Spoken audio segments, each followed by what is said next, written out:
Denganmu aku hidup, denganmu aku mati. Hanyalah padamu, hanyalah untukmu, hidupkan dijalani.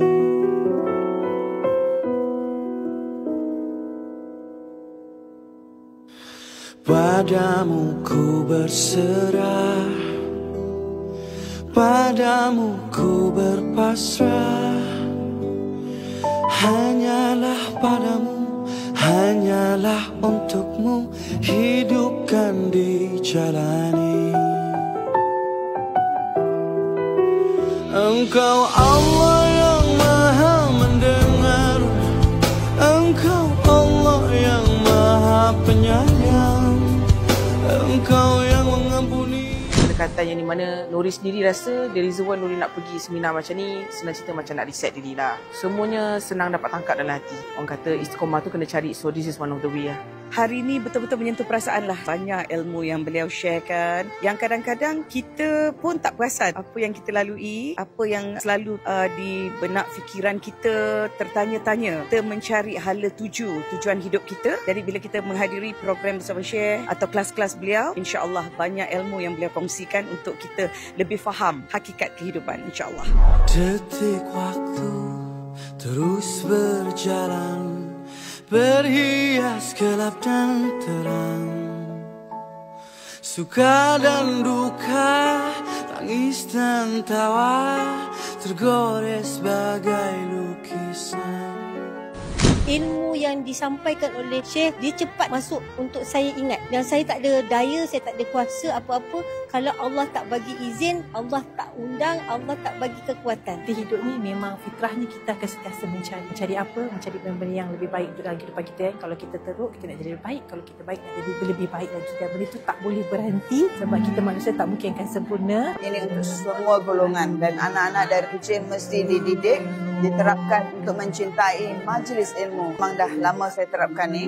Mana saja saya pergi majlismu, saya akan heret anak-anak saya. Waimah dia faham ke tak faham, Allah akan buka hati mereka.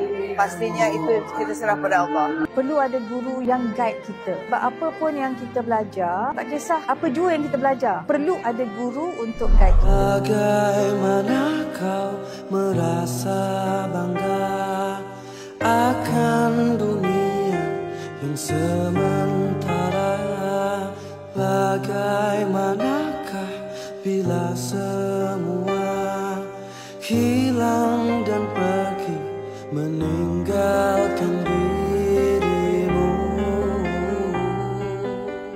Sebelum ni kita duk rasa Allah tu dekat dengan kita, tapi kita tak tahu macam mana kita nak berinteraksi, macam mana kita nak bercakap dengan Allah. Saya mendapat betul suntikan moral bahawa saya kena belajar dengan orang yang betul, dengan Syekh antara mudir yang boleh membantu, membimbing orang-orang seperti saya. Saya ingin mengajak semua sahabat-sahabat yang masih mencari jawapan di dalam fasa penghijrahan, cari ilmu yang lebih detail berkenaan dengan ketauhidan. Macam tajuk hari ni kan, sangat best ada, tapi sebenarnya kupasan dia sangat besar dan saya rasa banyak benda yang saya dapat. Benda yang baik macam ni patut diteruskan. Sebab kadang-kadang kita nak mengaji ni dekat online dan sebagainya, mungkin kita rasa jauh dengan cikgu kita. Dan Syekh ni bukan sebarang orang, dia memang guru mursyid, iaitu guru yang memang susu galonnya dekat dengan Rasulullah. Carilah kelas-kelas macam ni, ilmu tauhid ni, dalami, akan dapat jawapan insya-Allah dengan kita mencari erti sebenar siapa tu Allah dan apa tujuan kita diciptakan di atas muka bumi ni. Saya sarankan semua yang mana dalam fasa ini, datanglah, carilah dan joinlah majlis-majlis yang dianjurkan selepas ni, okey? Insya-Allah sama-sama kita belajar ya. Takbir! Takbir!